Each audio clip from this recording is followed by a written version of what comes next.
I have a secret for every one of you. There is still a place for you somewhere in aviation. How many people go through life doing work they really don't like, but every day dreaming of, say, working in the aviation industry? They say it's too late. They think it would be too hard. They think it would go against conventional norms.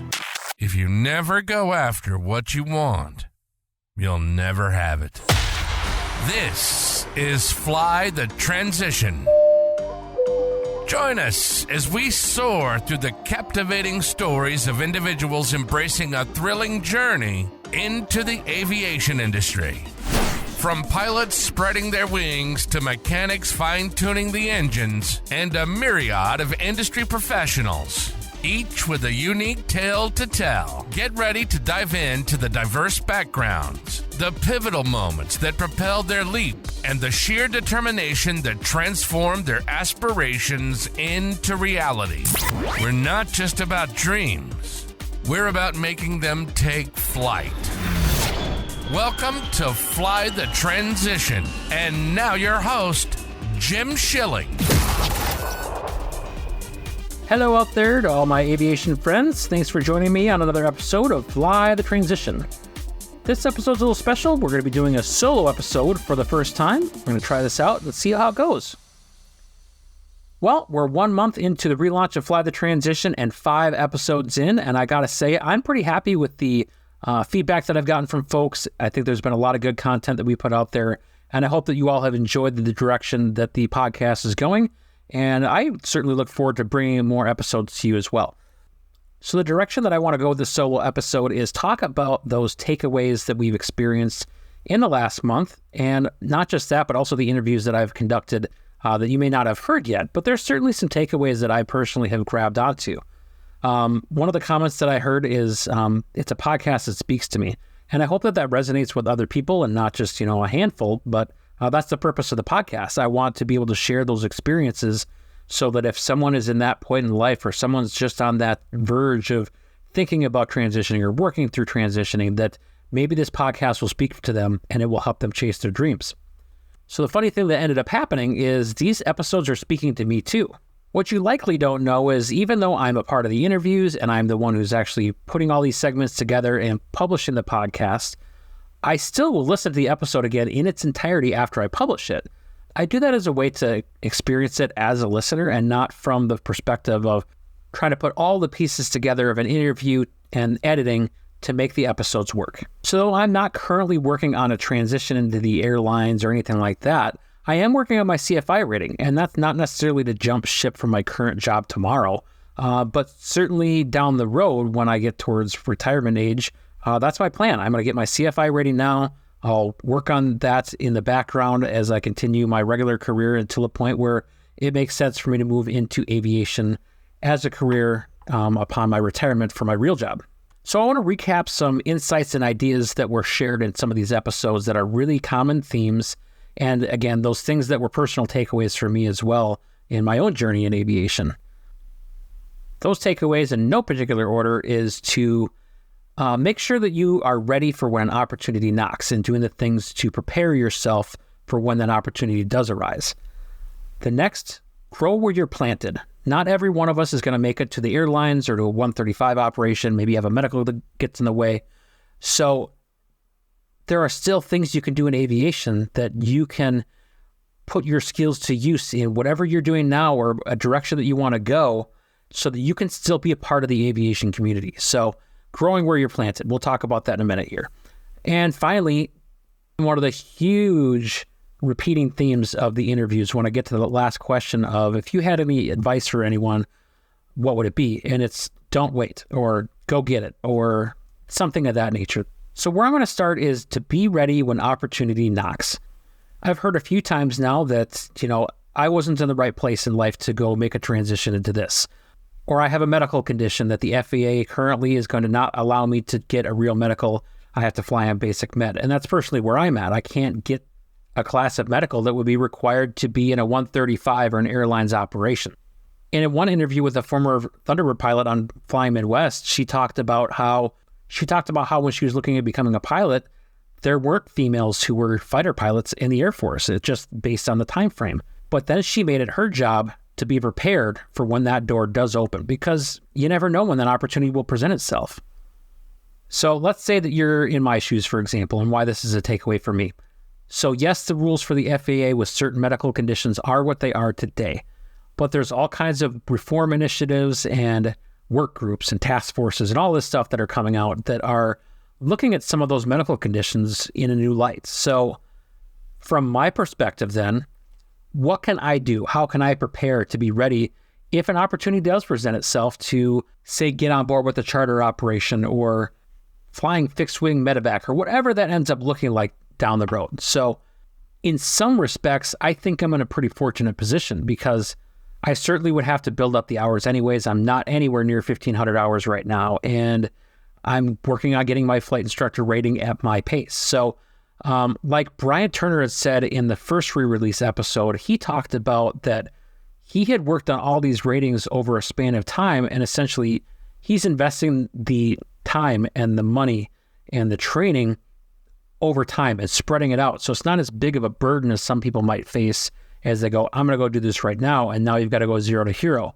So while the FAA figures out what they will or won't do with medicals in the future, I've got plenty of time to figure out what my options are and to build on my ratings, build my experience, and build those hours should opportunity present itself.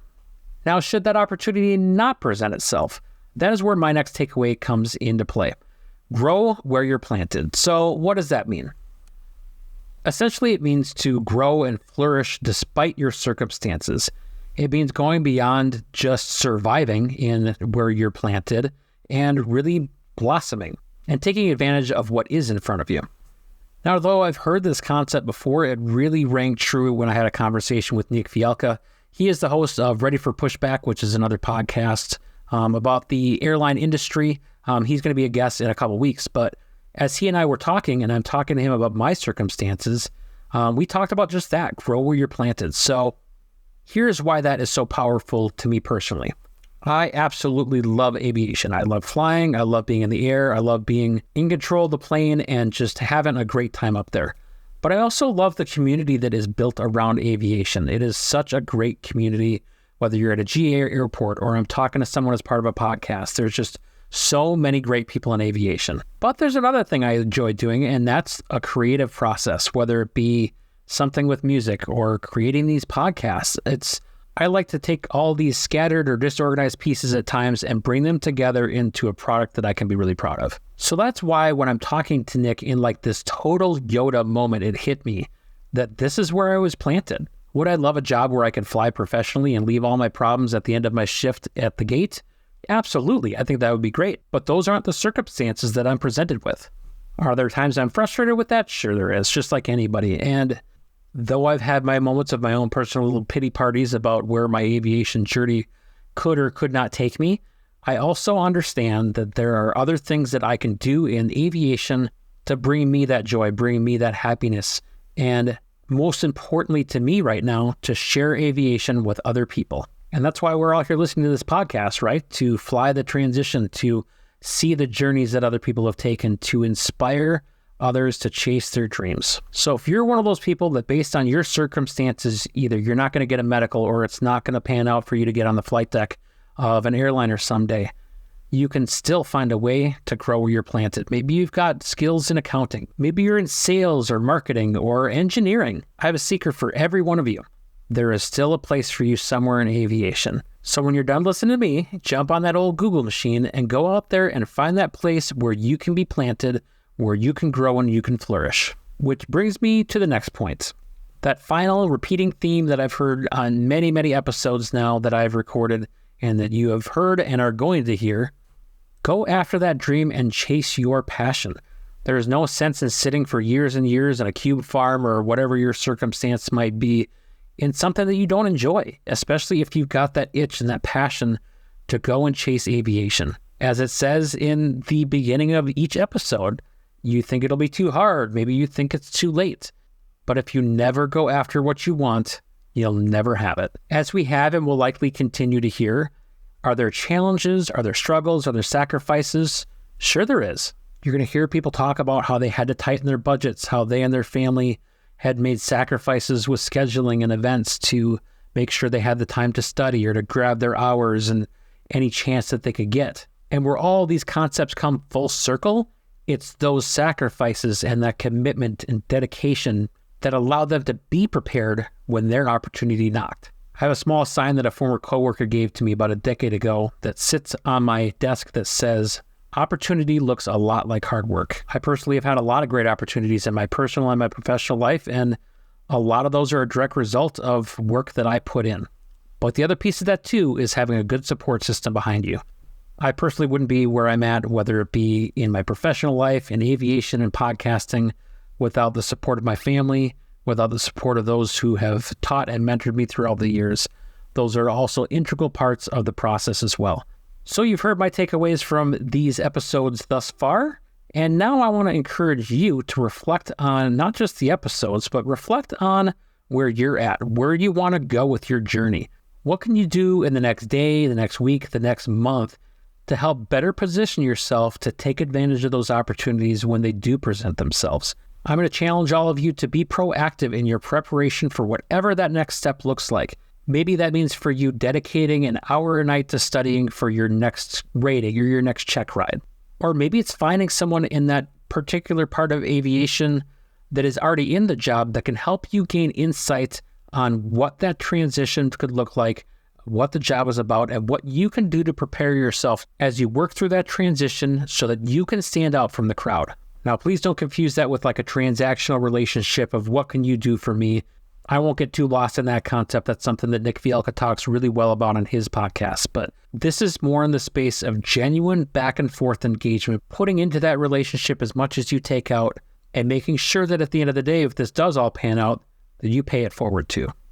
So if you have any thoughts that you want to share, or if you want some accountability partners or anything like that, you can either leave messages or posts on my social media pages, or you can join our Discord community where there are others out there like you who are also interested in career transition, or those who have already made the leap. Let them help and encourage and support, or be your accountability buddies as you start working your way towards your dreams. Thank you so much for tuning in. I hope that you enjoyed this first of maybe many solo episodes. If this is something that you enjoy or you'd like to hear more of, please leave me a comment or send me an email. You can email me at flythetransition@gmail.com. I would love to hear from you, and I'd also love to hear any other ideas you might have for other solo episodes. Be sure to check back this weekend as I push out the next interview episode of Fly the Transition, where I'll be talking to Eric Fletcher, former Hollywood camera operator. He's got an awesome story. It is so fun to talk to him. A really great guy. I think you're really going to enjoy that episode. So thank you once again for joining me on this episode of Fly the Transition, and we will see you next time. You've been listening to Fly the Transition. Life is too short for you not to do what you love. And our passion is to give you all the tools you need to make the transition from doing what you do to being in the aviation industry. We hope you've enjoyed the show. If you did, make sure to like, rate, and review. And we'll be back soon. But in the meantime, you can reach out by email at flythetransition@gmail.com. Find us on Facebook at Fly the Transition. And the website for Flying Midwest Media is flyingmidwest.com. Keep soaring. See you next time on Fly the Transition.